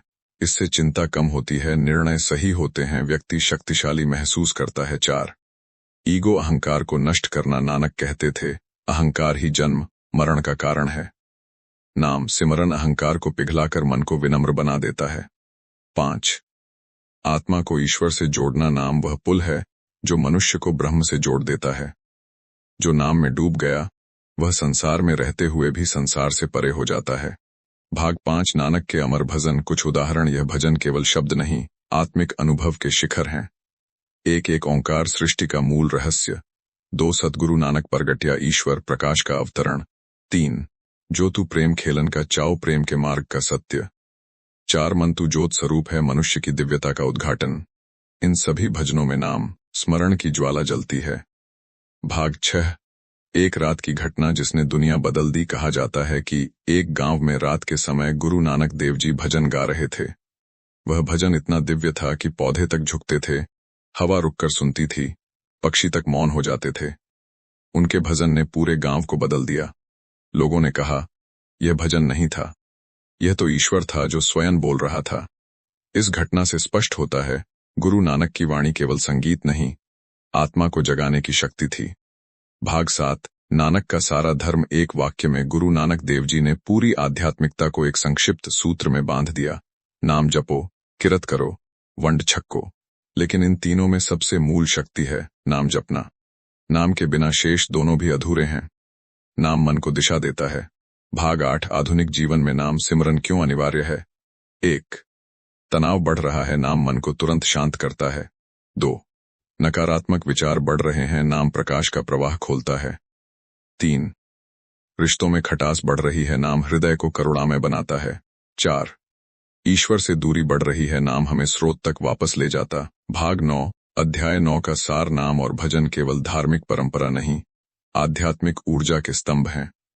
इस अध्याय से हमें सीखना चाहिए, नाम जीवन बदल देता है, भजन आत्मा को शुद्ध करते हैं, ध्यान में भजन ईश्वर का अनुभव कराते हैं, नाम स्मरण दिव्य शक्ति से सीधा संपर्क है, प्रेम, करुणा और एकत्व नाम से जन्म लेते हैं। अध्याय 10 नानक की उदासियां। 4 दिशाओं में सत्य का प्रकाश। गुरु नानक देव जी का जीवन केवल उपदेशों तक सीमित नहीं था, वह एक दिव्य यात्रा थी। एक ऐसी यात्रा जिसमें उन्होंने केवल संसार को नहीं पार किया, बल्कि मनुष्य के हृदय के सबसे गहरे अंधकार को भी प्रकाशित किया। यह अध्याय नानक की 4 उदासियों, 4 महायात्राओं का वर्णन है। यह यात्राएं इस पृथ्वी के हर कोने में एक ही संदेश ले गईं, सत्य एक है, सब उसी के प्रकाश को धारण करते हैं। भूमिका क्यों आरंभ हुई यह दिव्य यात्रा। बेई नदी में दिव्य अनुभव के बाद नानक की चेतना साधारण इंसानी समझ से परे हो चुकी थी। उन्होंने संसार को एक ऐसे विराट जीव की तरह देखा जिसमें हर हृदय एक कोशिका है, परंतु यह जीव, यह मानवता दर्द में थी। कहीं धर्म के नाम पर अत्याचार, कहीं जाति की जंजीरें, कहीं योग के नाम पर अहंकार, कहीं ज्ञान के नाम पर छल, कहीं पूजा के नाम पर विभाजन। नानक को लगा, सत्य का प्रकाश हर दिशा में पहुंचना चाहिए, केवल उपदेश से नहीं बल्कि जीवन की उपस्थिति से। इसीलिए आरंभ हुई पहली उदासी, फर्स्ट युदासी, भारत के पूर्वी क्षेत्र की यात्रा। बंगाल, असम, उड़ीसा, सरलता की भूमि। नानक जी ने सबसे पहले भारत के पूर्व में कदम रखा, एक ऐसी भूमि जो आध्यात्मिकता से भरपूर थी, परंतु कर्मकांड और तंत्रवाद ने लोगों को जकड़ रखा था। जहां रातों को मंत्र पढ़े जाते थे, जहां भय को भक्ति समझा जाता था, जहां अंधविश्वास को ज्ञान माना जाता था, नानक ने लोगों को सिखाया, भय में जन्मी भक्ति भक्ति नहीं बंधन है। उन्होंने असम की पहाड़ियों में तांत्रिकों को समझाया, ईश्वर भय नहीं देता, प्रेम देता है। जिस मार्ग में प्रेम नहीं, वह भक्ति नहीं। पुरी जगन्नाथ मंदिर, एक अद्भुत घटना। पुरी में पुजारी पडोले की भव्य आरती देखते थे। नानक चुप थे। पुजारियों ने पूछा, आप आरती क्यों नहीं कर रहे। नानक ने उत्तर दिया, यह आरती सुंदर है, पर वह आरती देखो जो प्रकृति अभी कर रही है। और फिर उन्होंने वह दिव्य शब्द गाए जो आज भी आरती गुरु नानक देव जी के नाम से प्रसिद्ध हैं। गगन में थाल, चंद दीप तारिका मंडल जनक मोती। यह संसार ही थाल आरती की थाली है। सूरज चांद इसके दीपक हैं, हवाएं धूप हैं, मौसम चंदन है और सारी प्रकृति आरती गाती है। यह संदेश पूरी दुनिया में गूंजा, कर्मकांड से नहीं, अनुभव से ईश्वर मिलता है। दूसरी उदासी, सेकंड युदासी, दक्षिण भारत और श्रीलंका की आध्यात्मिक यात्रा। मक्का नहीं, मंदिर नहीं, सत्य की खोज। हर जगह दक्षिण भारत में नानक जी ने महान संतों, पंडितों, विद्वानों से संवाद किए। उन्होंने कहा, ज्ञान का उद्देश्य अज्ञान का नाश नहीं, अहंकार का नाश है। श्रीलंका, राजा शिवनाभ का जागरण। जब नानक लंका पहुंचे तो राजा शिवनाभ योग तंत्र के अनेक मार्गों में उलझा हुआ था। उसे लगता था कि सिद्धियां ही योग हैं। नानक ने कहा, जिस योग में प्रेम नहीं वह योग नहीं, मन का खेल है। उन्होंने राजा को नाम, स्मरण और सेवा का मार्ग दिया। राजा शिवनाभ इतना प्रभावित हुआ कि अपने राज्य को एकत्व का स्थान बनाने लगा। तीसरी उदासी, थर्ड उदासी, उत्तर भारत, हिमालय और तिब्बत तक योगियों से संवाद शक्ति बनाम सत्य। हिमालय में अनेक सिद्ध योगी तपस्वी रहते थे, जिनके पास शक्ति थी परंतु करुणा नहीं, जिनके पास तप था परंतु विनम्रता नहीं। नानक ने उन्हें कहा, मन को जीतने से बड़ा कोई सिद्धि नहीं। जो स्वयं को नहीं जीत पाया वह संसार को क्या जीतेगा। प्रसिद्ध संवाद योगियों की गर्वपूर्ण चुनौती। एक योगी ने कहा, हम हवा में उड़ सकते हैं। नानक ने उत्तर दिया, चिड़िया भी उड़ सकती है, पर क्या तुम प्रेम में उड़ते हो? क्या तुम किसी दुखी के लिए रोते हो? यदि नहीं तो उड़ान का क्या मूल्य? योगी मौन हो गए। चौथी उदासी, फोर्थ उदासी, पश्चिम की ओर, मक्का, काबा और मध्य एशिया। मक्का की महान घटना। नानक जब मक्का पहुंचे तो वे थके हुए थे। रात को आराम के लिए लेट गए। उनके पांव काबा की ओर थे। किसी ने क्रोध से कहा, यह पांव किस दिशा में कर लिए? नानक मुस्कुराए, मेरे पांव उस दिशा में कर दो जहां ईश्वर नहीं है। जैसे ही काबा को घुमाने की कोशिश की गई, किंवदंती है कि काबा घूमता दिखाई दिया। लोग दंग। नानक ने कहा, ईश्वर हर दिशा में है, एक दिशा में नहीं। पूरी दुनिया ने यह संदेश उसी दिन समझा। अरब के विद्वानों से संवाद। नानक ने कहा, धर्म का अर्थ मत पूछो, धर्म का अनुभव करो। जो भीतर सत्य स्थापित करे वही मुस्लिम, वही हिंदू, वही सिख, वही मनुष्य। विद्वान आश्चर्यचकित हो गए। कई लोग उनके शिष्य बन गए। नानक की यात्राओं का उद्देश्य क्या था? एक, विभाजन को मिटाना, धर्म, भाषा, जाति, देश सबकी सीमाएं मिटाना। 2, एकत्व का प्रकाश फैलाना, मनुष्य को मनुष्य के रूप में देखना। 3, अहंकार का नाश, चाहे वह योगी का अहंकार हो, पंडित का हो, राजा का हो या साधारण मनुष्य का। नाम स्मरण का महत्व, ईश्वर के नाम को जीवन का केंद्र बनाना। 5, सेवा को परम साधना बताना, लंगर, करुणा, दान सब सेवा से ही आरंभ होता है। उदासियों का चरम निष्कर्ष, दुनिया बदलने की कुंजी ज्ञान नहीं, प्रेम है। प्रकाश फैलाने का सर्वोत्तम तरीका स्वयं प्रकाश बन जाना है। जहां भी जाओ वहां दिव्यता के बीज बो। अध्याय 11, अंतिम उपदेश और उत्तराधिकार का रहस्य। गुरु नानक देव जी की जीवन यात्रा अब अपने उस मुकाम पर पहुंच रही थी जहां उनका भौतिक शरीर वृद्ध हो चुका था, परंतु चेतना पहले से भी अधिक उज्जवल। उदासियों के माध्यम से उन्होंने संसार को सत्य का प्रकाश दिया, पर अब वह समय आ रहा था जब इस प्रकाश को आगे संभालने के लिए किसी योग्य आत्मा की आवश्यकता थी। दुनिया नानक को केवल एक संत मानती थी, पर शिष्य जान चुके थे, नानक स्वयं प्रकाश हैं, नानक स्वयं ध्वनि हैं, नानक स्वयं वह सत्य हैं जो समय से परे है। परंतु प्रकाश का नियम है, वह बहता है, वह आगे बढ़ता है, वह कभी रुकता नहीं। नानक की अंतिम दिनचर्या एक दिव्य स्थिरता। उनके अंतिम वर्षों में उनकी दिनचर्या अत्यंत सादगीपूर्ण थी। सुबह अमृत वेले उठना, नाम स्मरण, कीर्तन, संगत से मिलना, लोगों के प्रश्नों का समाधान, सेवा के कार्यक्रम, लंगर की व्यवस्था। लेकिन इन सब के बीच एक विशेष परिवर्तन दिखता था। उनकी वाणी गहरी होती जा रही थी, उनकी दृष्टि शांत और उनकी मुस्कान पूर्ण आत्मसमर्पण की। लगता था जैसे वह भीतर से तैयार हो रहे हों, जैसे एक विस्तृत मिशन अपने चरम पर पहुंच रहा हो। अंतिम उपदेश, नानक का अंतिम संदेश संसार के लिए। एक दिन उन्होंने संगत से कहा, हे प्रेमियों, जीवन एक पल है। यह पल तुम्हें दिया गया है सत्य की खोज के लिए। जो मनुष्य इस पल में नाम को पकड़ लेता है वह मृत्यु को भी जीत लेता है। उन्होंने 3 मूलभूत आदेश दोहराए जो आज पूरे सिख धर्म की नींव हैं। एक, नाम जपो, मन को ईश्वर के रंग में रंगो। नाम वह दीपक है जो मन की अंधकारमयी गुफाओं को प्रकाशित करता है। नाम ही साहस है, नाम ही शांति है, नाम ही मनुष्य की सच्ची पूंजी है। 2, कीरत करो, सत्य कमाओ, सत्य बनो, केवल पैसा कमाने का नहीं, जीवन कमाने का उपदेश दिया। जिसे सत्य कमाई कहते हैं वह यह है कि हर कर्म में ईमान हो, हर सांस में ईश्वर का स्मरण हो। 3, वंड छको बांटो, क्योंकि बांटना ही ईश्वर है। नानक ने कहा, जो व्यक्ति अपनी थाली दूसरों के साथ बांटता है उसकी थाली कभी खाली नहीं होती। यही भावना बाद में लंगर की परंपरा बनी। शिष्य चिंता में, नानक के बाद कौन? अब प्रश्न था, इतने विशाल संदेश को आगे कौन ले जाएगा? कौन नानक की समान विनम्रता, समान सत्य, समान सेवा को आगे बढ़ाएगा? सभी की दृष्टि 2 ओर जाती थी। बाबा श्रीचंद, उनके बड़े पुत्र या भाई लहणा, जो बाद में गुरु अंगद देव बनेंगे। श्रीचंद अद्भुत तपस्वी थे, योग और साधना में विलक्षण, परंतु उनमें कठोरता थी। तप था पर प्रेम कम। त्याग था पर सहजता नहीं। दूसरी ओर भाई लहणा, एक ऐसा व्यक्ति जिसने नानक के चरणों में स्वयं को पूर्ण रूप से समर्पित कर दिया था। उनमें कोई गर्व नहीं, कोई इच्छा नहीं, कोई स्थिति पाने का विचार नहीं, बस अत्यंत सादगी, सेवा और एक बालक जैसी श्रद्धा। अंतिम परीक्षा, सतगुरु की मौन लीला। एक दिन नानक जी ने दोनों श्रीचंद और भाई लहणा को बुलाया। बाहर तूफान आया हुआ था, कपड़ा भरा हुआ कीचड़ से। उन्होंने कहा, यह कपड़ा उठाकर धो दो। श्रीचंद ने नाक सिकोड़ते हुए कहा, यह साधु का कार्य नहीं। भाई लहणा चुपचाप उठकर कीचड़ में उतर गए। पैर धंसते गए पर उन्होंने कपड़ा धोया, और जब पानी में निचोड़ा, कपड़ा दिव्य सुगंध से महक उठा। ये कोई साधारण कपड़ा नहीं था, यह अहंकार की अंतिम परीक्षा थी। नानक मुस्कुराए, लहणा तू अंगद मेरा अंग है, मेरा प्रकाश तुझमें उतरेगा।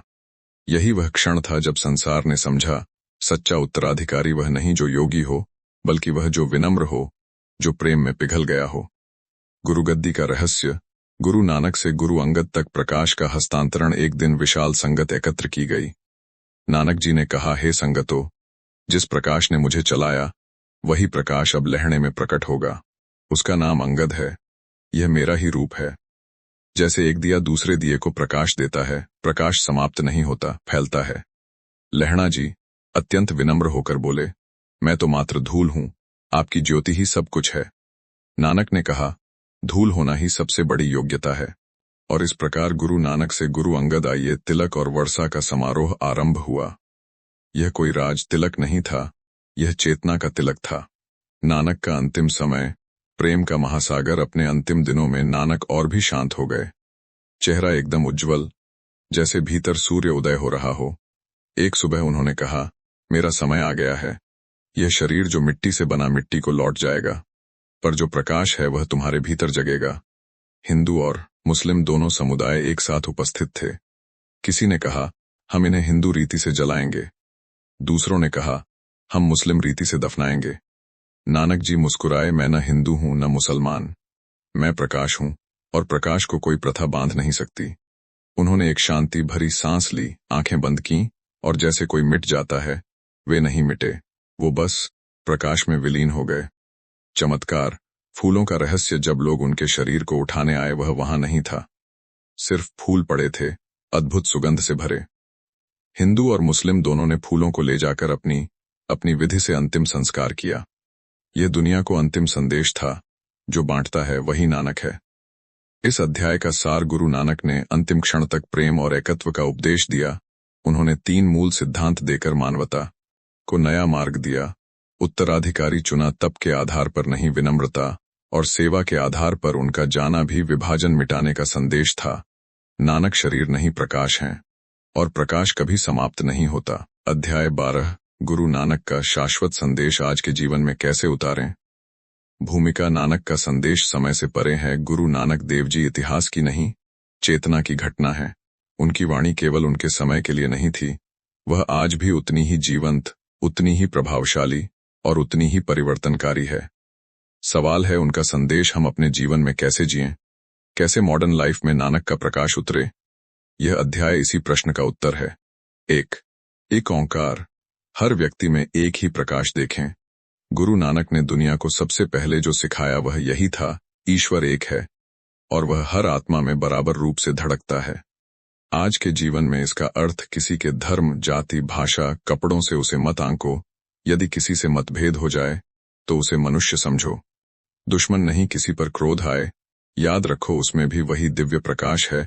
जो व्यक्ति हर जीव में एक ही परमात्मा देखता है, उसका जीवन भय, घृणा और दुख से मुक्त हो जाता है। 2. नाम जपो। मन की शांति का सबसे सरल मार्ग। आज का मन भागदौड़, तनाव, चिंता, तुलना, गुस्सा। नानक कहते हैं, मन को थामना है तो नाम का सहारा लो, वह धुन जो भीतर दिव्यता को जागृत कर दे।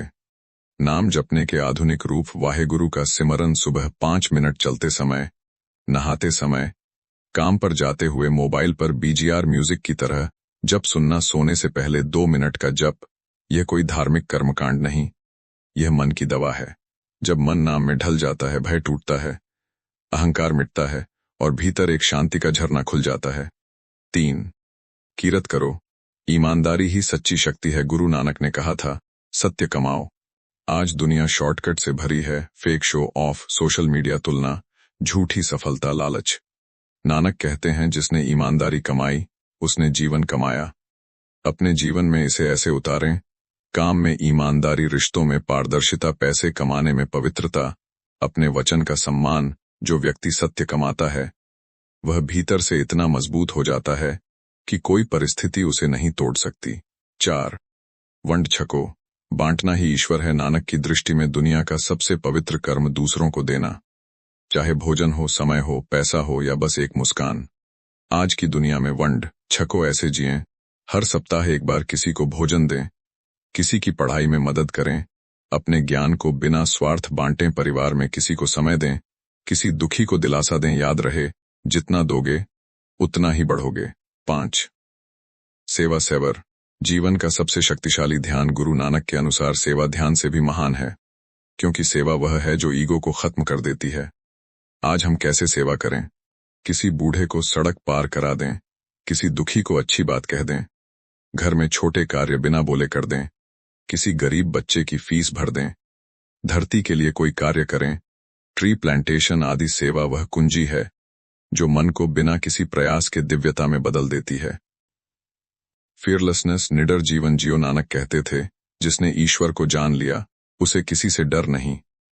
आज डर हर जगह है, भविष्य का डर, समाज का डर, नौकरी का डर, रिश्तों का डर, असफलता का डर। पर नानक का मार्ग बहुत सरल है। अपने सत्य को जीना शुरू करो, भय अपने आप खत्म हो जाएगा। एक लाइन याद रखो, जो सच में प्रेम करता है वह डर नहीं सकता। 7. शांत, विनम्र और सरल बनो, यही असली आध्यात्मिक शक्ति है। नानक अहंकार को कटोरा भर जहर मानते थे। उन्होंने कहा, जिसने अहंकार नहीं जीता उसने कुछ नहीं जीता। आज अहंकार सतल तरीकों से आता है, लाइक्स में, फॉलोअर्स में, पैसे में, गाड़ी में, ज्ञान में, सुंदरता में। नानक सिखाते हैं, विनम्रता वह शक्ति है जो इंसान को भगवान तक ले जाती है। परिवार, काम और आध्यात्मिकता, तीनों को संगति में लाओ। गुरु नानक पक्के गृहस्थ थे। उन्होंने सिखाया कि वह आध्यात्मिकता सिर्फ जंगल में नहीं, योग सिर्फ एकांत में नहीं, भगवान सिर्फ मंदिर में नहीं, ईश्वर वहीं है जहां तुम हो। अपने घर में नाम स्मरण करो, बच्चों को प्रेम सिखाओ, पति पत्नी एक दूसरे की आत्मा का सम्मान करें, यही जीवन ही धर्म है। 9. प्रकृति का सम्मान, धरती ईश्वर का मंदिर है। गुरु नानक ने प्रकृति को माँ, पिता, गुरु सब कहा। आधुनिक जीवन में इसका अर्थ कम से कम प्लास्टिक प्रयोग, पौधे लगाना, पानी का बचाव, जानवरों पर करुणा, पृथ्वी को हमारी न मानकर ईश्वर की समझना। जब हम धरती को प्रेम देते हैं वह हमें शक्ति और शांति लौटाती है। मन को हल्का करो, क्षमा सीखो। नानक कहते थे, जो क्षमा करता है वही सच्चा वीर है। आज हम छोटी छोटी बातों को दिल में बांधकर बैठ जाते हैं, पर मन जितना भरा होगा प्रकाश उतना कम मिलेगा। इसलिए क्षमा करो, दूसरों को भी और खुद को भी। समापन, नानक का प्रकाश आज भी जीवित है। ये केवल एक पुस्तक नहीं थी, ये एक यात्रा थी। एक ऐसी यात्रा जिसमें हम गुरु नानक के साथ चले, उनकी आंखों से दुनिया को देखा, उनके हृदय से प्रेम को महसूस किया और उनकी आत्मा से एकत्व को समझा। गुरु नानक देव जी चले गए, पर उनका प्रकाश नहीं गया। वह प्रकाश हर शांति के क्षण में है, हर सत्य के कर्म में है, हर प्रेम के भाव में है, हर सेवा के कार्य में है, हर वाहेगुरु के नाम में है। प्रकाश बुझा नहीं, प्रकाश फैल गया, और अब वह प्रकाश आपके भीतर है। प्रिय श्रोता, आपने गुरु नानक की यात्रा सुनी। अब यह यात्रा आपके हाथों में है। जहां भी जाए प्रेम लेकर जाए, जहां भी बैठें शांति लेकर बैठें, जिस भी हृदय को छुएं एकत्व का स्पर्श दें, क्योंकि नानक बाहर नहीं, नानक आपके भीतर हैं। अब उठिए और अपने जीवन को एक प्रकाश बना दीजिए। वाहेगुरु जी का खालसा, वाहेगुरु जी की फतह। समापन, बुद्ध का पथ, तुम्हारी आत्मा की ओर लौटने का निमंत्रण। जब यह पूरी यात्रा समाप्त होती है, कपिलवस्तु के सिद्धार्थ से लेकर निर्वाण प्राप्त बुद्ध तक, तो एक प्रश्न हमारे सामने खड़ा होता है, यह कहानी क्या केवल बुद्ध की थी, या यह कहानी मेरी अपनी आत्मा की भी है? शायद हम सबके भीतर एक सिद्धार्थ बैठा है जो दुख से थका हुआ है, जो उत्तर ढूंढ रहा है। शायद हम सबके भीतर एक बुद्ध सोया हुआ है जो जागने की प्रतीक्षा कर रहा है। बुद्ध की कहानी केवल इतिहास नहीं, हमारी अपनी चेतना का दर्पण है। 1. बुद्ध ने हमें धर्म नहीं दिया, उन्होंने हमें स्वयं दिया तारांग। अंतरांकन, बुद्ध ने कभी नहीं कहा कि मेरा नाम लो, मेरी पूजा करो या मेरे पीछे आंख मूंद कर चलो। उन्होंने कहा, प्रदीपो भव, स्वयं अपने दीपक बनो। यही बुद्ध का सबसे बड़ा चमत्कार है। उन्होंने दुनिया को किसी धर्म में नहीं बांधा, उन्होंने दुनिया को स्वतंत्रता का विज्ञान दिया। आज भी यह विज्ञान हर इंसान के दिल में धीरे धीरे खटखटाता है। तुम दुख से ऊपर उठ सकते हो, तुम भीतर शांति पा सकते हो, तुम जाग सकते हो। तारांकन तारांकन 2। जीवन बदलता है वहां से जहां तुम देखना शुरू करते हो। तारांकन बुद्ध कहते हैं, दुख आए, देखो विचार आए, देखो क्रोध आए, देखो अहंकार उठे, देखो देखने से ही गांठें टूटती हैं, बंधन ढीले होते हैं, मन शांत होता है। यही ध्यान है, यही विपश्यना है, यही बुद्ध का मार्ग है। तारांकन 3। सुनो, यह कहानी यहां खत्म नहीं होती, यह तो अभी शुरू हुई है। तारांकन तुम यह पढ़ रहे हो, यह संयोग नहीं। तुम बुद्ध की कहानी से गुजरे हो, लेकिन अब बुद्ध तुम्हारे भीतर से गुजरना चाहता है। यह यात्रा तभी पूरी होती है जब एक दिन तुम अपने भीतर कहो, आज मैं बुद्ध के मार्ग पर पहला कदम रख रहा हूं। एक छोटा कदम, भले वह सिर्फ मिनट का ध्यान ही क्यों न हो, भले वह केवल एक विचार छोड़ना ही क्यों न हो, भले वह सिर्फ एक व्यक्ति को क्षमा करना ही क्यों न हो, हर कदम तुम्हें भीतर की रोशनी के करीब ले जाएगा। तारांकन 4। याद रखना, तुम वही हो जिसकी खोज बुद्ध ने की थी। तारांकन तुम कोई साधारण जीव नहीं, तुम कोई भ्रमित व्यक्ति नहीं, तुम कोई असहाय आत्मा नहीं, तुम वही चेतना हो जिसे बुद्ध ने पहचान लिया था। उनकी पूरी शिक्षा का सार यही है, तुम में बुद्धत्व की संभावना। ये कोई धार्मिक वाक्य नहीं, ये अस्तित्व का विज्ञान है। दोस्तों, अगर बुद्ध की इस जीवन यात्रा ने आपके भीतर एक चिंगारी भी जलाई है, अगर आपको लगा कि यह कहानी आपके अपने जीवन का उत्तर है, तो मैं आपसे केवल एक ही निवेदन करता हूं, इस वीडियो के अगले भागों को मिस मत करना। इस चैनल को अभी सब्सक्राइब कर लें, ताकि आने वाले ध्यान, आध्यात्मिकता, कर्म, जन्म, मरण और आत्म जागरण वाले वीडियो सीधे आपके हृदय तक पहुंचें। और हाँ, कमेंट में एक शब्द लिखें, मैं जाग रहा हूं, ताकि आपका मन इस मार्ग पर पहला कदम रख सके। और अंत में, सभी प्राणी सुखी हों, सभी प्राणी स्वस्थ हों, सभी प्राणी मुक्त हों। धम्म की यह रोशनी आपकी आत्मा को उजाला दे, यही मंगल कामना है।